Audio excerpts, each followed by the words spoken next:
नमस्कार, आप सभी का स्वागत है यूथ अध्ययन के चैनल पे।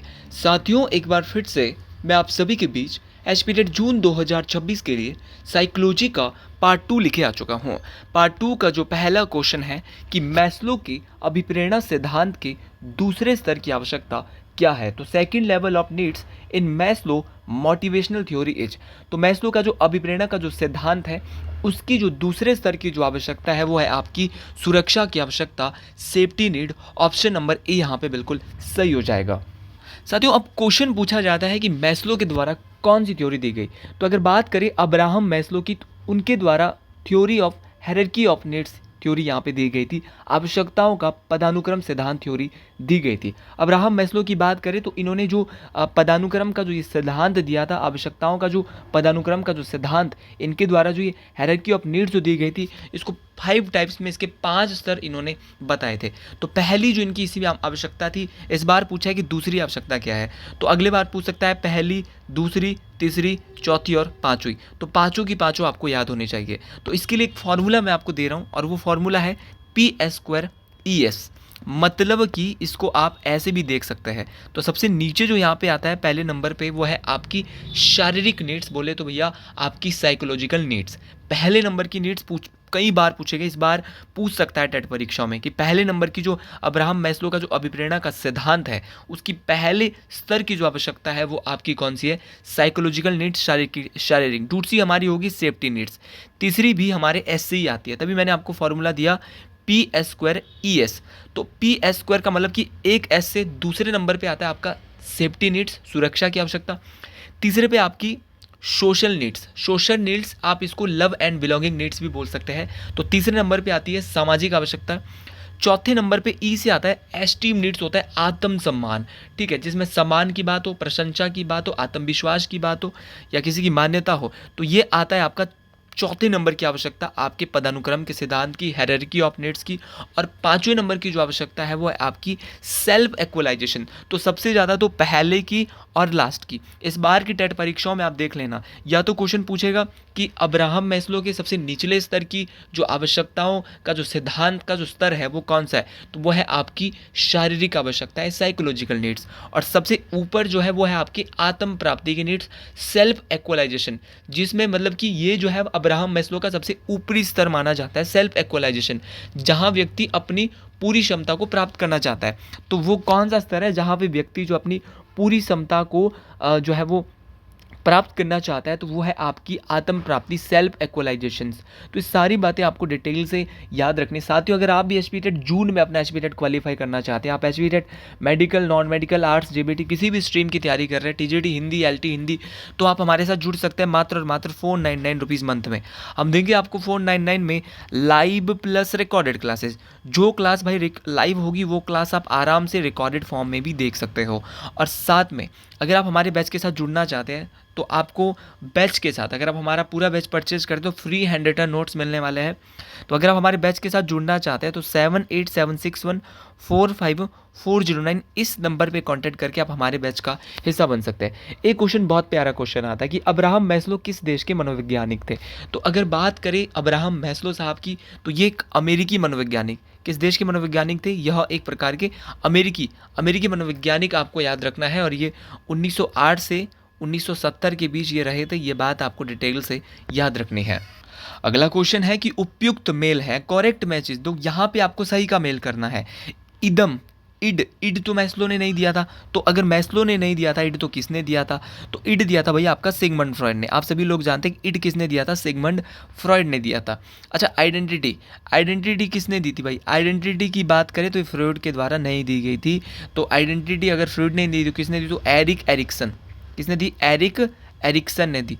उसी प्रकार आपका स्कीनर, जी हाँ, स्व जो है सेल्फ, स्कीनर ने नहीं दिया, तो किसने, तो भाई आपका जेपीडी, ये बिल्कुल सही है, जेपीडी दी वाइगोत्स्की ने। अच्छा, जेपीडी क्या होती है, तो जेपीडी की बात करें तो जेपीडी को बोलते हैं जॉन ऑफ प्रोक्सिमल डेवलपमेंट।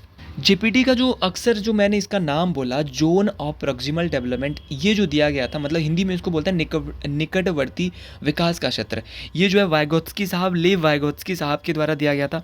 मतलब कि नॉर्मल भाषा में अगर मैं दोस्तों आपको बताऊं तो ये वह वर्क है, वह काम है जो बच्चा अकेले नहीं कर पाता, वो किसी की अगर मदद उसे मिल जाए तो वो काम जल्दी सीख सकता है।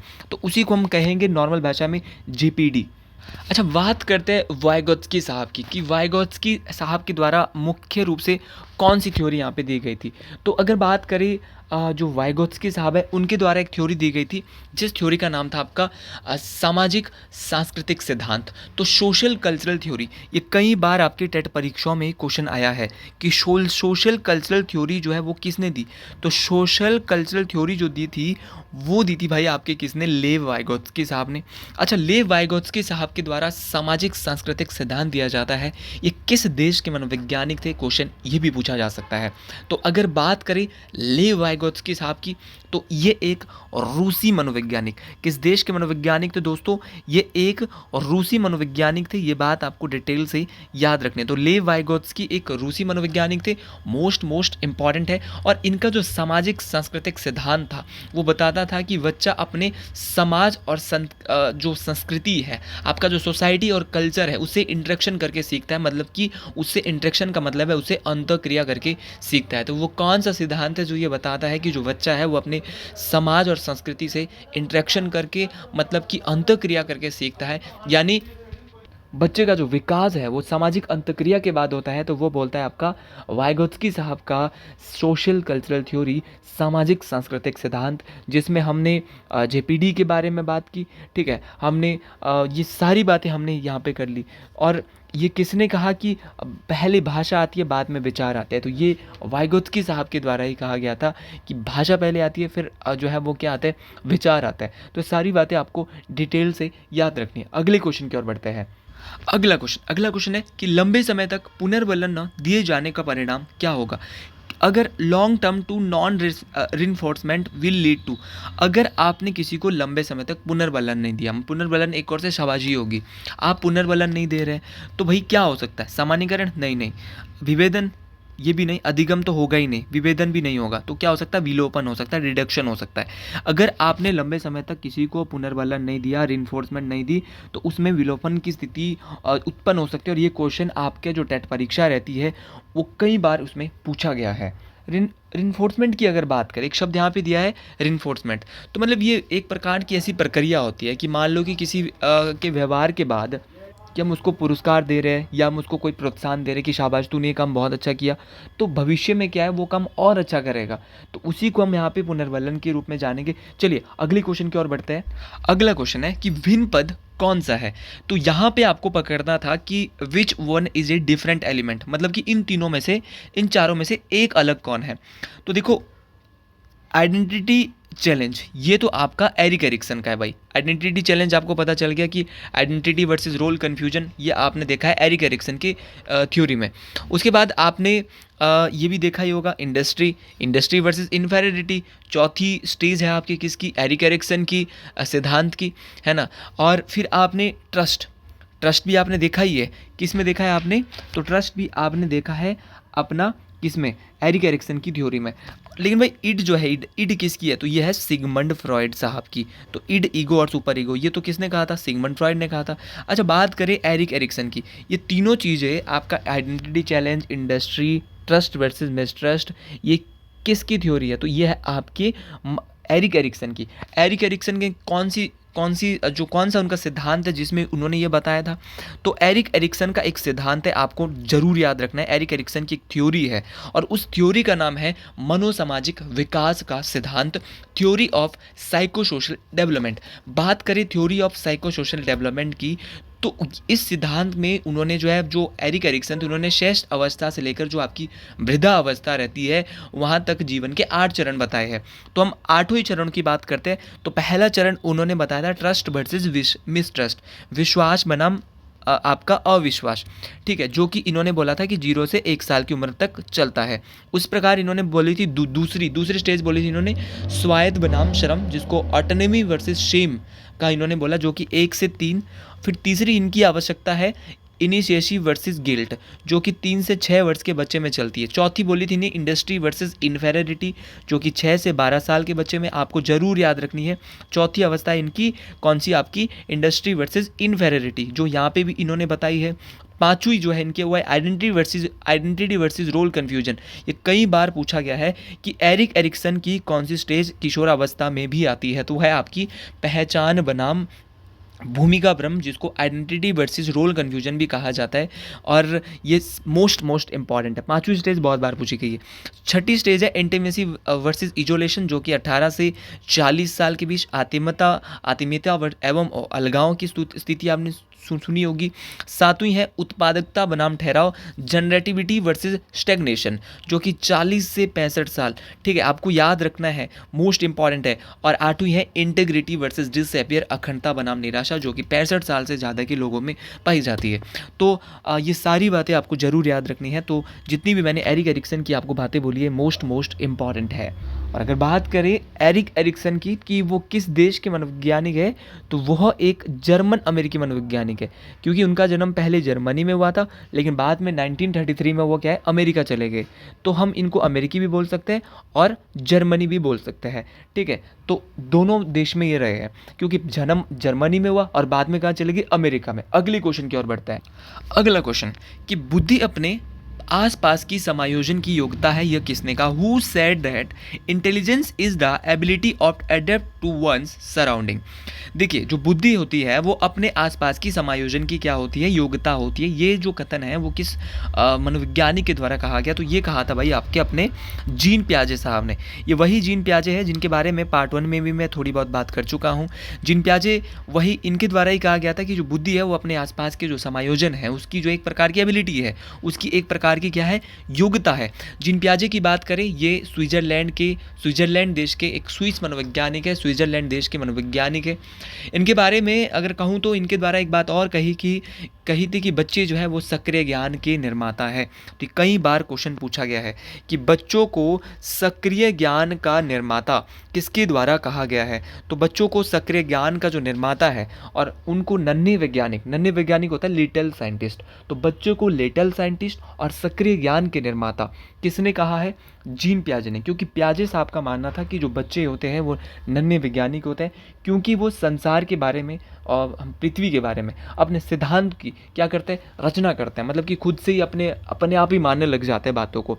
और पियाजे का जो मानना था ना कि जैसे जैसे बच्चों में बायोलॉजिकल मैचुरेशन आती है, मतलब कि जैविक परिपक्वता आती है, वैसे वैसे वो वस्तुओं के बारे में अपने दिमाग में खुद से कंसेप्ट बना लेते हैं। तो ये बात आपको डिटेल से याद रखना है। और पियाजे के द्वारा दिया गया था थ्योरी ऑफ कॉग्निटिव डेवलपमेंट। तो थ्योरी ऑफ कॉग्निटिव डेवलपमेंट जो है वो किसने दी थी? तो वो दी थी भाई आपके जीन पियाजे साहब ने। ये बात आपको डिटेल से याद रखनी है।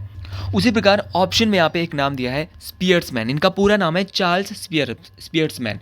भाई स्पियर्समैन के बारे में ना पेपर में बहुत ज़्यादा पूछा जाता है। इनके द्वारा यहाँ पे 2 फैक्टर थ्योरी ऑफ इंटेलिजेंस, बुद्धि का द्विकारक सिद्धांत, याद रखना है कि 2 फैक्टर थ्योरी ऑफ इंटेलिजेंस, या फिर आपको हिंदी में आ सकता है बुद्धि का द्विकारक सिद्धांत किसने दिया? तो बुद्धि का द्विकारक सिद्धांत जो दिया था वो दिया था किसने?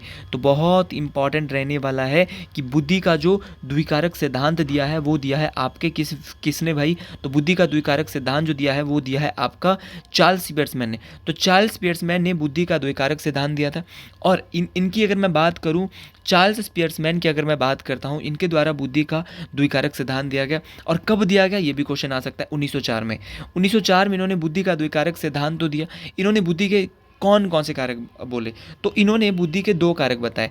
एक बोला जी फैक्टर और एक बोला आपका एस फैक्टर। जी फैक्टर को बोला सामान्य कारक, और जो बोला इन्होंने आपका एक बोला विशिष्ट कारक, जिसको बोलते हैं एस फैक्टर। ठीक है, तो ये बात आपको डिटेल से याद रखना है। मतलब कि स्पियर्समैन ने दो प्रकार की बुद्धि बताई कि एक सामान्य बुद्धि होती है। इन्होंने बोला कि जो सामान्य बुद्धि होती है, जो बुद्धि का जो जी फैक्टर होता है, यह जन्मजात सामान्य मानसिक क्षमता वाला होता है, जो कि हर व्यक्ति में अलग अलग होता है और सभी के जो संज्ञानात्मक कार्यों के लिए है वो उसकी आवश्यकता होती है। एक बोली इन्होंने विशिष्ट बुद्धि, जो कि विशिष्ट कार्यों के लिए अर्जित की जाने वाली क्षमता है, जैसे कि संगीत है, गणित है, खेल है। तो 2 प्रकार की बुद्धि स्पियर्समैन साहब के द्वारा बताई गई थी। उसी प्रकार यहाँ पे एक नाम है विनय साहब। ये वही विनय साहब है जिनके द्वारा सबसे पहला व्यवहारिक बुद्धि परीक्षण इंटेलिजेंस टेस्ट, तो फर्स्ट इंटेलिजेंस टेस्ट किसके द्वारा किया गया था, तो ये अल्फ्रेड विनय के द्वारा 1905 में किया गया था। ये बात आपको डिटेल से याद रखना। और इनकी जो मदद की थी विनय की, वो किसने की थी, तो वो की थी आपकी किसने की थी, थियोडर साइमन, तो जिसको विनय साइमन स्केल भी कहा जाता है। तो विनय साइमन स्केल कब का है, तो 1905 का है विनय साइमन स्केल। तो ये बात आपको डिटेल से याद रखनी। चलिए अगले क्वेश्चन की ओर बढ़ता है। अगला क्वेश्चन बोल रहा है कि इनमें से कौन सा अधिगम आकलन में नहीं आता है। Assessment for learning takes into account the following expect. तो भाई यहाँ पे क्या पूछा गया है कि अधिगम, अधिगम का मतलब होता है सीखना, अधिगम आकलन में नहीं आएगा। अधिगम का तरीका, तो ऑप्शन नंबर ए यहाँ पे जो है वो क्या है, ये बोल रहा है कि अधिगम का तरीका या विद्यार्थियों की क्षमता। देखो अधिगम का तरीका आकलन में आएगा, विद्यार्थियों की क्षमता भी आएगी, आपका नीड्स ऑफ स्टूडेंट विद्यार्थियों की आवश्यकता भी आएगी। तो देखो विद्यार्थियों की त्रुटि आकलन में नहीं आएगा। अब विद्यार्थियों की जो त्रुटि है वो यहाँ पे नहीं आने वाला है, तो ऑप्शन नंबर डी आपका बिल्कुल सही हो जाएगा, क्योंकि अधिगम का तरीका भी आएगा, आपका यहाँ पे स्ट्रेंथ ऑफ स्टूडेंट भी आएगी। क्योंकि भाई देखो अधिगम का तरीका सीखना तो पड़ेगा ना, ये तो अधिगम आकलन में आएगा। विद्यार्थियों की क्षमता, क्या क्षमता है, वो भी अधिगम के आकलन में आएगा। आपको ऐसे क्वेश्चन को, देखो साइकोलॉजी जो आपका एचपी टेट की परीक्षा में आता है वो अच्छा आता है, उसको समझना पड़ता है, बस बात समझने की है सारी। और विद्यार्थियों की जो आवश्यकता है वो भी अधिगम आकलन में देखने को मिलती है, वो भी अधिगम के आकलन में आती है। उसी प्रकार बात करें विद्यार्थियों की त्रुटि की, कि विद्यार्थियों की त्रुटि, तो त्रुटि क्यों आएगी आकलन में, अगर आप अधिगम आकलन में उनको सिखा रहे हैं और उसमें आप त्रुटि उनकी छांट रहे हैं, तो आवश्यकता भी आएगी कि उनको क्या आवश्यकता है, उनकी क्या क्षमता है, उनका तरीका क्या है। तो ऑप्शन नंबर डी हमारा यहाँ पे बिल्कुल सही हो जाएगा। अगले क्वेश्चन की ओर बढ़ते हैं। अगला क्वेश्चन है कि अति सक्रिय बच्चों को आवश्यकता होती है किसकी, the hyper active children need. जो हाइपर एक्टिव चिल्ड्रन होते हैं, जो आपके अति सक्रिय बच्चे होते हैं, उनको कैसी आवश्यकता होती है। और ये क्वेश्चन टेट में 3 से 4 बार रिपीट हो चुका है, और इस बार भी हो सकता है कि रिपीट हो जाए किसी न किसी एग्जाम में। और अगर आपको मेरी वीडियो अच्छी लगती हो तो ज़्यादा से ज़्यादा जो भी एचपी टेट की तैयारी कर रहे हैं, आपकी जितनी भी बैचमेट है, जिनका भी एचपी टेट अभी तक क्वालिफाई नहीं हो रहा है, आपका कोई भी सगा संबंधी है, उन सभी तक ये वीडियो पहुंचा दीजिए। मेरा एक ही मकसद रहता है, मैं एचपी टेट के लिए पूरी जी जान लगा के तैयारी करवाता हूँ, और बहुत जल्द लाइव क्लास की जो मैराथन्स आपकी रहती है वो भी एचपी टेट के लिए आपके बीच लाने वाला हूँ।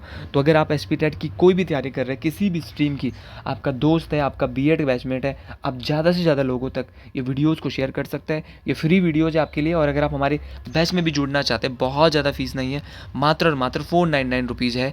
अभी जुड़ जाइए, हमारे बैच शुरू हो चुका है, क्योंकि कम से कम आपको 3 से 4 महीने तो इस एग्ज़ाम के लिए 3 महीने तो देने ही पड़ेंगे भाई। तो अगर आप 3 महीने देना चाहते हैं तो मार्च अब शुरू हो गया है, मार्च, अप्रैल और मई, ये 3 महीने दीजिए, क्योंकि जून में तो आपका अक्सर एग्ज़ाम भी है।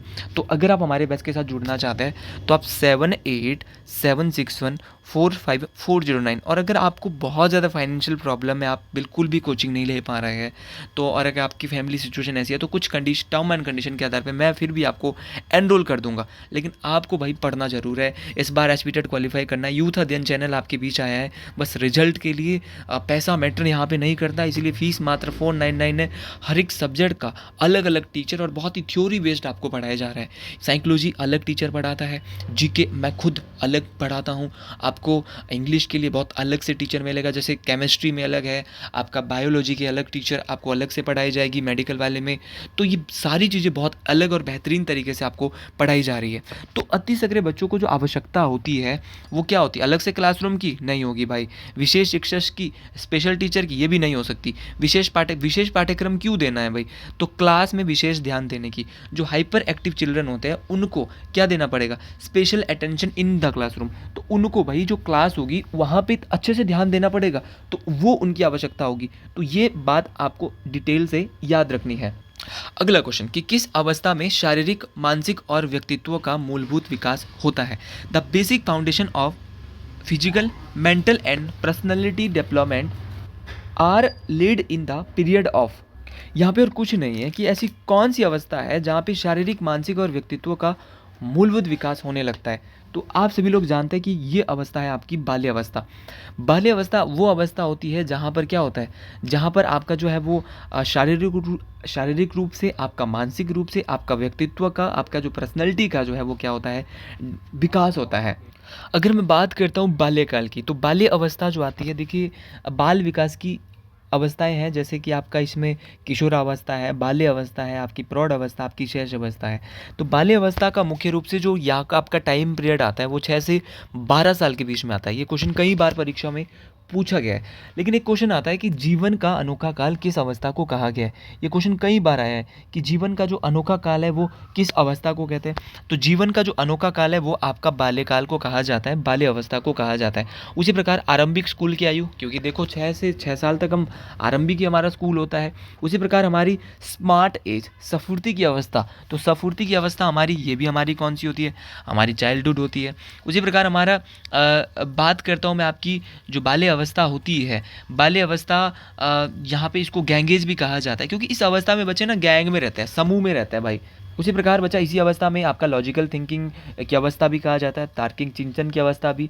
तो इस अवस्था में, किस अवस्था में बाल बाल विकास की किस अवस्था में गर्ल्स की जो हाइट है वो बॉयज़ से ज़्यादा होती है, तो वो भी आपके चाइल्डहुड में ही होती है। ये सारी बातें आपको याद रखना है, ठीक है। ये सारी की सारी बातें मोस्ट इंपॉर्टेंट है और ये सारी की सारी बातें परीक्षा में पूछी जाती है। फिर आपकी एडोलसेंस होती है, किशोरावस्था। किशोरावस्था जो है वो 12 से लेकर 18, कई किताबों में 12 से 19, 11 से 19 होती है। तो मतलब ये सारी बातें मोस्ट इंपॉर्टेंट है, ठीक है। ये सारी की सारी बातें परीक्षा में पूछी जाती है। ये किशोरावस्था वही है जिसको क्या क्या कहा जाता है, वसंत ऋतु की आवश्यकता कहा जाता है, दुख की अवस्था कहा जाता है, उलझन की अवस्था कहा जाता है, अत्यंत जटिल अवस्था कहा जाता है, और सारी की सारे इसको बहुत सारे नाम दिए जाते हैं किशोरावस्था को। उसी प्रकार आपकी बात करें शैश अवस्था की। शैश अवस्था होती है जिसमें बच्चा मतलब बहुत छोटा होता है, मतलब कि आपका छोटी उम्र की, तो इसको ना शैश अवस्था को क्या बोलते हैं। तो शैश अवस्था की बात करें तो जिसमें 0 से जन्म से लेकर 5 वर्ष तक छोटा होता है बच्चा, ठीक है। तो इस बाल विकास की किस अवस्था में जो बच्चा है वो पूर्ण रूप से अपने माता पिता पर ही डिपेंड रहता है कि जो भी करेंगे मामा पापा करेंगे, अपन तो कुछ करने वाला नहीं है। तो वो होता है आपका शैश अवस्था में। ये बात आपको डिटेल से याद रखनी है कि कहाँ पे डिपेंड रहेगा अपना, तो पूरा का पूरा जो है वो कहाँ रहेगा, आपके माता पिता में। अच्छा, बाल विकास की वो कौन सी अवस्था है जहाँ पर बच्चा शारीरिक और उसके मानसिक रूप से उसका बहुत जल्दी तेज विकास होने लगता है। वैसे तो बाल्य अवस्था में होता है, लेकिन अधिकतर जो है वो आपका जो देखने को मिलता है वो आपका उसका कहाँ पर देखने मिलता है, बाल्यकाल में। तो वो असल रूप में शैश अवस्था में 0 से 5 साल में तेज विकास मिलता है, ठीक है। और अधिगम की जो अवस्था है वो भी आपकी शैश अवस्था ही मानी जाती है। अच्छा, नैतिकता का अभाव किस अवस्था में होता है, तो वो भी आपका शैश अवस्था में, इंटीमेसी में ही देखने को मिलता है। और नींव रखने की अवस्था भी किसको बोलता है, शैश अवस्था। एक बार क्वेश्चन पूछा था टेट परीक्षा में कि अनुकरण द्वारा सीखने की अवस्था, तो अनुकरण द्वारा सीखने की अवस्था भी आपकी शैश अवस्था ही है। आपकी खिलौने की अवस्था भी कौन सी, आपकी टॉय एज भी कौन सी, आपकी इंटीमेसी ही है। आपकी जीवन का महत्वपूर्ण काल भी किसको बोलते हैं, आपकी इंटीमेसी को ही बोला जाता है। तो साथियों, आज के लिए, और संस्कारों के निर्माण की अवस्था, क्योंकि संस्कार भी यही पे निर्माण होता है, आपके जितने भी संस्कार है कहाँ बनेंगे, शैश अवस्था में बनेंगे। तो दोस्तों, आज के लिए इतना ही। वीडियो पसंद आई हो कमेंट बॉक्स में जरूर लिखें। हर हर महादेव।